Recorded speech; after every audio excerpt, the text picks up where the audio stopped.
Okay, beta. In video number 6, beta, we start with point number 5, desert soil. This type of soil is seen in the area where the climate is arid or semi arid. ठीक है बेटा, जिन particular part का climatic condition aired और semi aired होता है बेटा, यानी कि शुष्क, यानी कि एक तरीके से देखा जाए तो बेटा जहाँ पे ड्राई जोन ज़्यादा है, या तो वो सेमी ड्राई है या फिर एकदम कम्प्लीटली ड्राई जोन है, बराबर. The soil is sandy and fertile. It contains more dissolved minerals.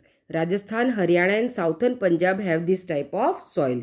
In Gujarat, this type of soil is found in Kutch and some part of Saurashtra with irrigation facility. Crops like a millet and jowar can be cultivated in this soil. ज़्यादातर बेटा ये जो Sandy soil है, desert soil एक तरीके से Sandy soil ही होती है बेटा, बराबर रेतीली ज़मीन होती है, क्योंकि ये पर्टिकुलर उन एरियाज़ में होती है जहाँ पे पानी की बहुत ज़्यादा कमी है. लेकिन फिर भी इसके बावजूद भी बेटा राजस्थान के अंदर इंदिरा कैनाल की वजह से और गुजरात के अंदर नर्मदा कैनाल की वजह से बहुत सारा ऐसा पार्ट है जहाँ पे कैनाल सिस्टम की इरिगेशन फैसिलिटीज़ की वजह से मिलेट और ज्वार जैसे जो पर्टिकुलर क्रॉप है जिनको पानी की ज़रूरत कम पड़ती है बेटा, ऐसा क्रॉप कल्टीवेशन किया जा सकता है. अब देखो बेटा 6 नंबर, यानी कि mountain soil. This type of soil is found in the valley and slopy region of Himalaya at an altitude of about 2700 to 3000 metre.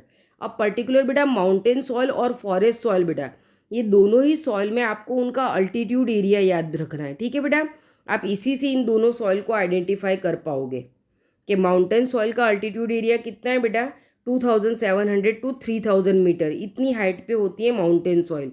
और फॉरेस्ट सॉइल के अंदर नीचे नेक्स्ट पैराग्राफ में देखो बेटा बहुत माइनर सा डिफरेंस है दोनों के बीच में, 3000 मीटर टू 3100 मीटर.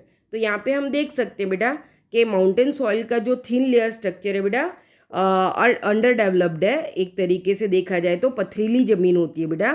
कि this soil is found in the Assam, Darjeeling, Uttarakhand, Himachal Pradesh और कश्मीर.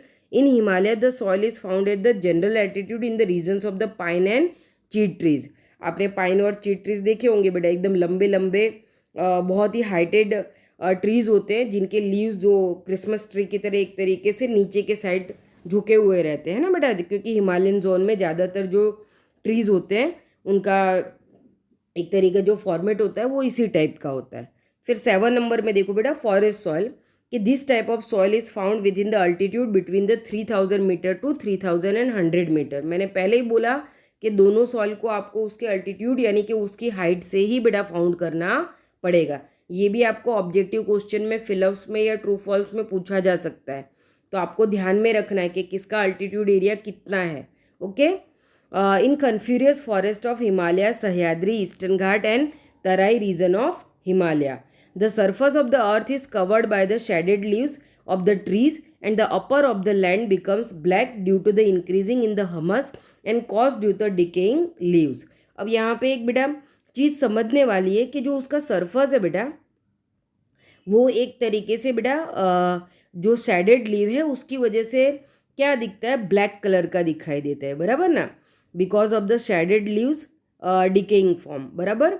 जो इन पर्टिकुलर हिमालयन जोन में जो पेड़ पौधे हैं बेटा उनके जब लीव्स बिखरते हैं नीचे ज़मीन पे और धीरे धीरे डिकेइंग यानी कि उनका वेस्ट जो है वो सॉइल के अपर लेयर स्ट्रक्चर में मिक्स हो जाता है, जिसकी वजह से जो उसकी फर्स्ट लेयर है बेटा वो ब्लैक कलर की दिखती है. सॉइल ब्लैक कलर की नहीं है बेटा, लेकिन इस डिकेइंग वेस्ट की वजह से वो ब्लैक कलर की दिखाई देती है. इन चेंजेस इनटू द ब्लू और red colour while going down within the land. Beside the tea, coffee, spices, other crops like a wheat, maize, barley, paddy, etc. are also taken. The soil is found in limited area. यहाँ पे आप देख सकते हो बेटा, आपने चाय और कॉफ़ी के बागान देखे हैं बेटा किस तरीके से पर्टिकुलर स्टेप में बने रहते हैं ना, क्योंकि वो पहाड़ों के ऊपर की लैंड के ऊपर होते हैं बेटा, और उनको स्टेप बाय स्टेप उस तरीके से बनाया जाता है. एक तरीके से जैसे हम टेरेस फार्मिंग करते हैं बेटा, ये उसी तरीके का है. तो हाइट को उस तरीके से यूज़ किया जाता है बेटा. और हम ये भी जानते हैं कि जो टी और कॉफ़ी है इनको पानी ज़्यादा चाहिए, लेकिन ये जो क्रॉप है इनके आसपास पानी ठहरना नहीं चाहिए, क्योंकि अगर पानी ज़्यादा समय तक उनके आसपास जमा भी रहेगा तो उनके जो ब्रांचेस होती है वो काफ़ी सॉफ्ट होती है बेटा, और उनके जो लीव्स होते हैं उसको भी वो लंबे समय पे अगर गीलापन ज़्यादा रहेगा, वेटनेस ज़्यादा रहेगा, तो उनके लीव्स को भी वो एक तरीके से बेटा सड़ा सकती है। इस वजह से ये पर्टिकुलर जो क्रॉप है उनको इन फॉरेस्ट सॉइल के अंदर ही कल्टीवेट किया जाता है, क्योंकि ये एक तरीके से बेटा पर्टिकुलरली स्टेप टू स्टेप बेटा इनके फार्म्स बने रहते हैं। आपने चाय और कॉफ़ी के बागान देखे हैं, और उसके अलावा जो दूसरा क्रॉप कल्टीवेशन है वो भी हो सकता है बेटा वहाँ पे।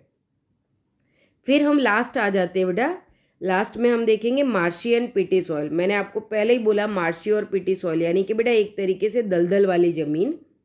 This type of soil developed in the humid region due to the accumulation of the biotic elements. बराबर, ये बायोटिक एलिमेंट्स के एक्यूमुलेशन की वजह से प्रिपेयर होती है बेटा। During the rainy season this land is submerge under the water and when the water recede paddy can be grown in it. Rainy season में बेटा ये पर्टिकुलर जो लैंड है इसके ऊपर ज़्यादा से ज़्यादा वाटर एक्यूमुलेट होता है, यानी कि जमा होता है, जिसकी वजह से वहाँ पे पैडी क्रॉप का कल्टीवेशन बेटर वे में किया जा सकता है। There is an excess of the biotic elements and mineral in such soil but it shows the insufficiency in the phosphate and potash. बराबर, यहाँ पे इनसफिशियंसी बेटा किस चीज़ की कमी है? फॉस्फेट और पोटास की कमी इसमें देखने को मिलती है। Such soil is found in Odisha, West Bengal, coastal Tamil Nadu, central area of northern Bihar and Almora district of Uttarakhand. The soil has very limited extent. बराबर, ये पर्टिकुलर जो अलग अलग जोन के नेम दिए बेटा, इन पर्टिकुलर एरिया में ये सॉइल फाउंड होती है, लेकिन ये लिमिटेड एक्सटेंड, ये मतलब दूसरी सॉइल की तरह बेटा ये बहुत ज़्यादा प्रोपोर्शन में फैली हुई नहीं है। कुछ पर्टिकुलर एरिया में भी कुछ पर्टिकुलर जोन में ही फाउंड होती है। क्लियर? तो यहाँ पे हमने सॉइल के टाइप्स कंप्लीट किए बेटा, और इसके बाद जो नेक्स्ट वीडियो है उसके अंदर बेटा हम नए टॉपिक से पढ़ेंगे, यानी कि सॉइल इरोजन। बराबर, और फिर उसके बाद हम major to prevent soil erosion, किस तरीके से इरोजन से हम प्रिवेंशन के स्टेप ले सकते हैं, ये 2 पॉइंट को हम नेक्स्ट वीडियो में देखेंगे। Okay, thank you.